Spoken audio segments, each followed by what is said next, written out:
ఈ మధ్యకాలం చూస్తే ఒక 2-3 నెలలుగా చూస్తే గన రైతాంగం తీవ్రమైన ఇబ్బందుల్లో ఉన్న పరిస్థితిని చూస్తున్నాం.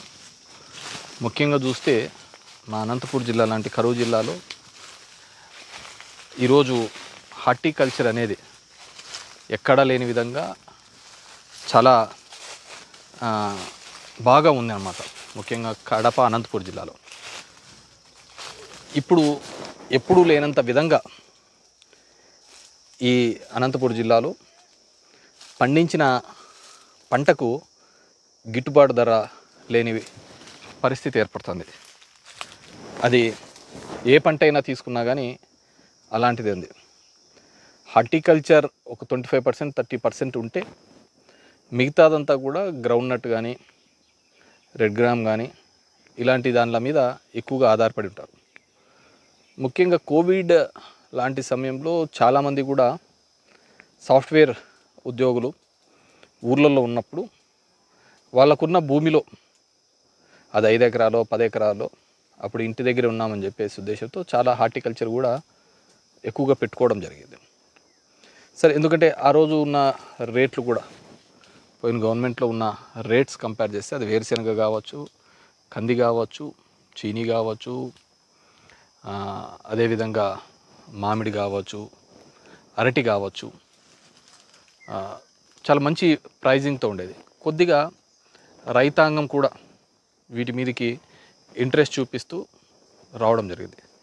కానీ ఈ మధ్య చూస్తే కనుక మనం ఒక 6 months నుంచి కూడా చూస్తే వ్యవసాయం మా జిల్లాలో పంట పండించినప్పటికీ కూడా గిట్టుబాటు ధరలు లేని పరిస్థితి. నాకు తెలిసి ఆంధ్రప్రదేశ్ అంతా కూడా ఇదే పరిస్థితి ఉందనుకుంటున్నాను. ఎందుకు అంటున్నానంటే మన మిర్చి రైతులను గుంటూరులో చూడడం జరిగింది. జగన్మోహన్ రెడ్డి గారు అక్కడ పోయి పరామర్శించడం జరిగింది. అదేవిధంగా కర్నూలులో చూడడం జరిగింది. ఆనియన్ రైతులు అక్కడ కూడా ఇబ్బంది పడుతున్న పరిస్థితి. టమోటా రైతులు నిరంతరము కూడా మా ప్రాంతం నుంచి మొదలు పెట్టుకుంటే మదనపల్లి వరకు కూడా గిట్టుబాటు ధర లేక రోడ్డు మీద పడవేయడము, ఢిల్లీ కటింగ్ దోసకాయలు కావచ్చు, ఇవి కూడా కావచ్చు, వీటన్నిటినీ కూడా గిట్టుబాటు ధర లేక అలాగే వదిలేసిన పరిస్థితిని చూస్తున్నాం. అదేవిధంగా ఈ మధ్యకాలంలో చూస్తే ఒక 1-2 నెలల కిందట కూడా విపరీతమైన ఈదురుగాలులు వచ్చి చాలా చోట్ల ఆ చెట్లు పడిపోయే పరిస్థితి. ముఖ్యంగా నా నియోజకవర్గంలో చూస్తే దాడితోట, దొరిగిల్లు, పినదరి ఇలాంటి ప్రాంతంలో కూడా బాగా పడిపోవడం జరిగింది. నాకు తెలిసి ఎక్కడ ఎల్నూరులోనో ఎక్కడ ఆత్మహత్యా ప్రయత్నం కూడా రైతులు చేసుకునే పరిస్థితి. అప్పుడు ఒకటి కొద్దిగా స్పందించడం జరిగింది తప్ప తర్వాత ఆ మూమెంట్కి ఏదో ఒక స్టేట్మెంట్ ఇచ్చి దాన్ని తప్పించుకోవడం ప్రయత్నం చేసినారు తప్ప నిజమైన సాయం రైతులకు అందలేదు. ఎందుకు చెప్తున్నానంటే మన చీనీ చూస్తే 30,000 40,000 ఆ రేట్లలో ఉండేది, మినిమం ఉండేది. ఈరోజు చూస్తే అది 20,000 వరకు పడిపోయింది. దాంట్లో దళారులు కావచ్చు 20 రూపాయలకే తీసుకోవడం, డబుల్ సూట్ అంటాడు, కమిషన్ అంటాడు, ఈ విధంగా ఉండేది. అంటే ఆ ఆక్షన్ లేక కేవలం 5-6 మంది చేతుల్లోనే ఉంది. దీనికి జిల్లా యంత్రాంగం కూడా స్పందించాల్సిన అవసరం ఉంది.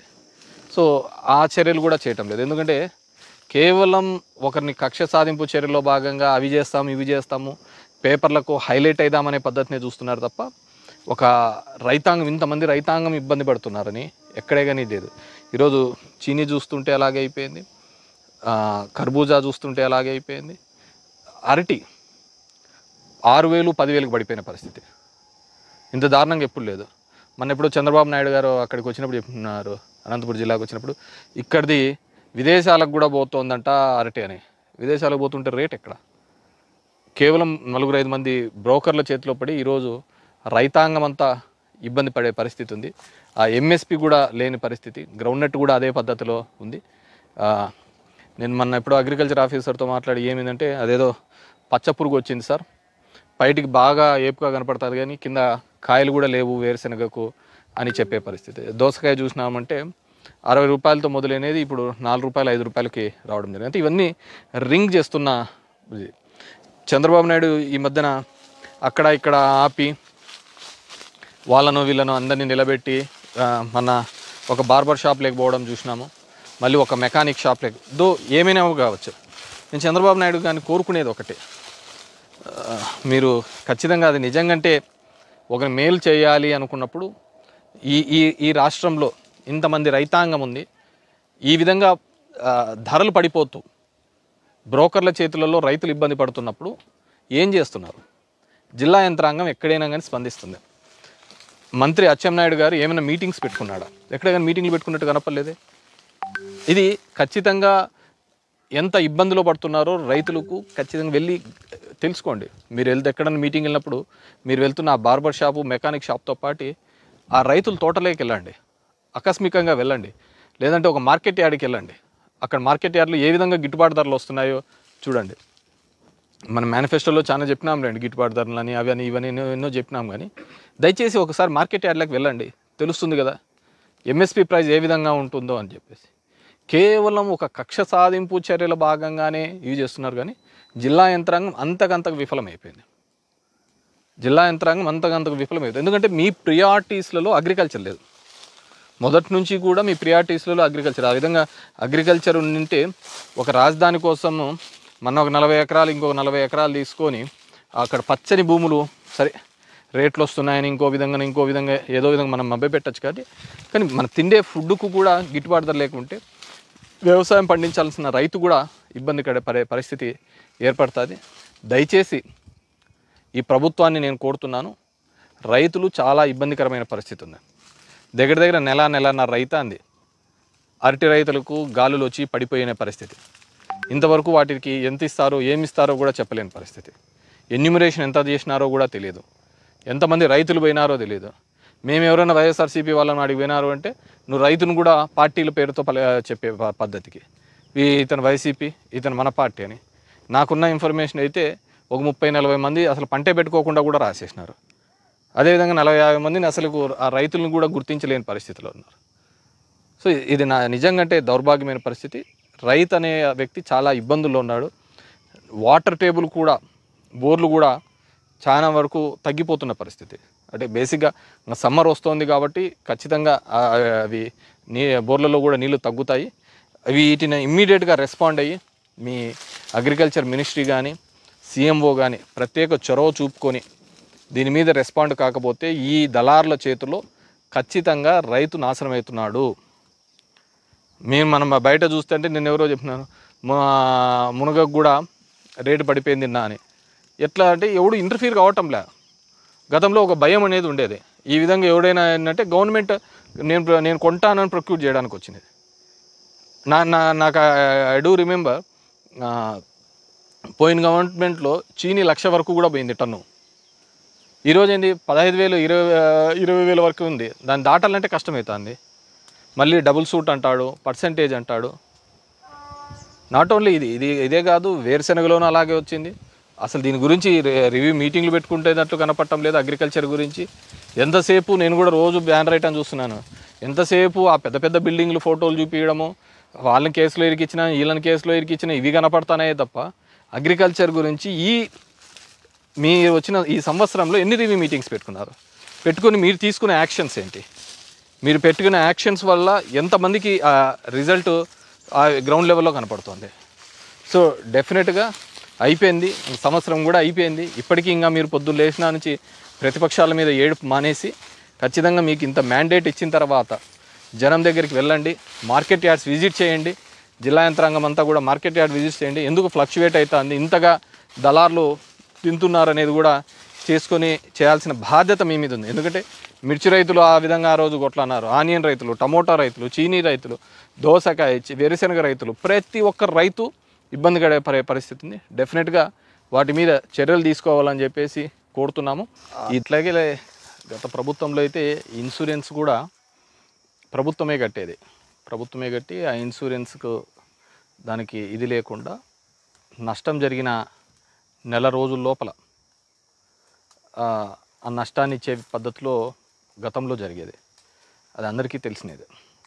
కానీ వాటి విలువ అప్పుడు తెలియలేదు. ఎందుకంటే గవర్నమెంటే ఇన్సూరెన్స్ కట్టి గవర్నమెంటే ఇస్తున్న పరిస్థితి. ఈరోజు ఇన్సూరెన్స్ అందరి దగ్గర కూడా రైతుల దగ్గర నుంచే కట్టించుకునే పరిస్థితి ఏర్పడింది.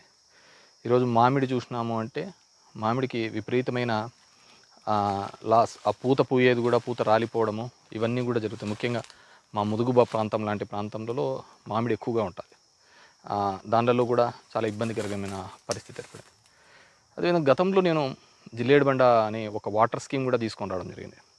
ఆ వాటర్ స్కీమ్ ద్వారా దగ్గర దగ్గర 25,000 ఎకరాలకు ఆయకట్టు రావాలని, దాని తర్వాత అదందరికీ ఉపయోగపడే విధంగా వాటర్ టేబుల్ పెరుగుతుంది. 2.61 టీఎంసీ, దగ్గర దగ్గర 680 కోట్ల, దగ్గర 700 కోట్ల వరకు ఆ ప్రాజెక్టు. నాకు తెలిసి ఇప్పుడున్న కలెక్టరే అప్పుడు జాయింట్ కలెక్టర్గా ఉండి గవర్నమెంట్కి కూడా పంపించినారు. దగ్గర దగ్గర ఒక 100 crores కావాలి ల్యాండ్ అక్విజిషన్కి అని చెప్పేసి. సో దాని తర్వాత ఒక మంచి గిట్టుబాటు రేటు కావాలని అక్కడ రైతులు అడగడము, ఆ గిట్టుబాటు రేటు వచ్చే విధంగా ఏర్పాటు చేస్తామని కూడా చెప్పడం జరిగింది. దాని తర్వాత కూటమి వచ్చిన తర్వాత కూడా వీళ్ళు కూడా పోయి అక్కడ పోయి హామీ ఇవ్వడం జరిగింది, ఆ రేటు వచ్చే విధంగా చేస్తామని. కానీ ఎక్కడ పట్టించుకున్నారు? ఆ ల్యాండ్ అక్విజిషన్ డబ్బులన్నా రిలీజ్ చేయిస్తే నా వరకు నేను చేసేదంతా కూడా ఆ ఇబ్బందిగా ఉన్న పరిస్థితుల్లో ఒక ప్రాజెక్టు శాంక్షన్ చేసి దగ్గర 200-300 కోట్ల రూపాయలు ఖర్చు కూడా చేయించడం జరిగింది. నాకు తెలిసి కాంట్రాక్టర్ రూపాయి కూడా బిల్లు వచ్చినట్టేం తెలియదు. ల్యాండ్ అక్విజిషన్ వస్తే మిగతా కూడా ఆ ప్రాజెక్టు పూర్తి అయితే మా నియోజకవర్గంలో 25,000 ఎకరాలకు ఆయకట్టు రావడంతో పాటు ఆ చుట్టుపక్కలంతా కూడా వాటర్ టేబుల్ ఫిల్అప్ అవుతుంది, బోర్లన్నీ కూడా పెరుగుతాయి. కాబట్టి వీటన్నిటి మీద కూడా దృష్టి సాధించకుండా కేవలము ఆ పేపర్ల ప్రకటనకు దీనికి మాత్రమే పరిమితం అవుతున్నారు తప్ప గ్రౌండ్ లెవెల్లో ఉన్న ఇబ్బందుల గురించి పట్టించుకోకపోవడం నిజంగా దురదృష్టం. జిల్లా యంత్రాంగము అలాగే ఉంది, వాళ్ళు అలాగే పనిచేస్తున్నారు. కింద లెవెల్లో ఉన్న ఆర్డీఓలు వీళ్ళైతే ఆ మట్టిని అమ్ముకుంటా అంటే దానికి వచ్చే లెక్క మీద వీళ్ళు ఆశపడి అట్లే ఉన్నారు. ఎక్కడైనా రైతాంగం గురించి కూడా ఆలోచించలేని పరిస్థితిలో ఉన్న చాలా దురదృష్టకరమైనది. ఏనాటికైనా కూడా కూటమి ప్రభుత్వం ఇప్పటికైనా స్పందించి రైతుల్ని ఆదుకోవాలి. ఇబ్బంది పడుతున్న వీళ్ళందరికీ కూడా అండగా ఉన్నాము అని చెప్పే బాధ్యత ఉంది. ఎందుకంటే చాలా హామీలు ఇవ్వడం జరిగింది. సరే, పథకాల గురించి అది మీరు ఎప్పుడు చేస్తారు ఏందనేది తర్వాత చూస్తాం. కానీ ప్రభుత్వానికి ఎవరు సలహాలు ఇస్తున్నారేమో తెలియదు. కానీ మా జిల్లాలో బేసిక్గా హంద్రీనివా అనేది చాలా ఇంపార్టెంట్. చాలా చెరువులు నింపే కార్యక్రమం చేస్తారు. దాని ద్వారా ఆయకట్టు కూడా కొన్ని ప్రాంతాల్లో ఇవ్వడం జరుగుతుంది. కానీ ఎవరు ప్రభుత్వానికి సలహా ఇచ్చారో తెలియదు. కానీ ఈరోజు ఆ లైనింగ్ చేసే కార్యక్రమం చేస్తున్నారు. బేసిక్గా ఆ కాల వెంబడి దగ్గర 150 కిలోమీటర్లకు పైగా మా జిల్లాలో ప్రయాణిస్తుంటే ఆ వాటర్ టేబుల్ పెరుగుతుంది. కరువు ప్రాంతంలో లైనింగ్ వేయడం వల్ల వాటర్ టేబుల్ తగ్గిపోతుంది. ఆ చుట్టుపక్కల వాళ్ళకు కూడా ఇబ్బంది కలిగించే అంశం. ఏదో కుప్పానికి నీళ్లు తీసుకొని పోవాలనే ఒక అంశంతో ఇంతమంది రైతులకు ఇబ్బంది కలిగించేది నిజంగానే చాలా బాధాకరమైనది. డెఫినెట్గా అది వాటి గురించి కూడా నాకు తెలిసి జిల్లాలో ఉన్న మంత్రులకు కానీ వీళ్ళకి కానీ జిల్లాకి ఏం కావాలి అనే దాని మీద ఇంకా ఇంతవరకు ఎక్కడ ఆలోచిస్తున్న పరిస్థితి లేదు. నాకు తెలిసి మిగతా అన్ని చోట్ల అంతా తీసిపోయి అమరావతిలో పోస్తున్న పరిస్థితి కనపడుతుంది తప్ప జిల్లాని ఏం చేయాలి అని ఏ జిల్లాలకు సంబంధించిన మంత్రి కూడా ఆలోచిస్తున్నట్టు ఏం కనపడటం లేదు. ఆ విధంగా అయితే చాలా ఇబ్బందికరమైన పరిస్థితులు ఏర్పడతాయి. ఎందుకంటే ఆ లైనింగ్ ఏర్పడితే వాటర్ అంతా కూడా డైరెక్ట్గా వెళ్ళిపోతుంది. ఎంత వాటర్ వస్తుందో అంత వాటర్ టైలెండ్ వరకు వెళ్తారు. టైలెండ్ వరకు తీసుకుపోవడంలో మీరు సక్సెస్ కావచ్చేమో, కానీ డెఫినెట్గా కింద ఉన్న బోర్స్ అన్నీ కూడా డ్రై అయిపోతాయి.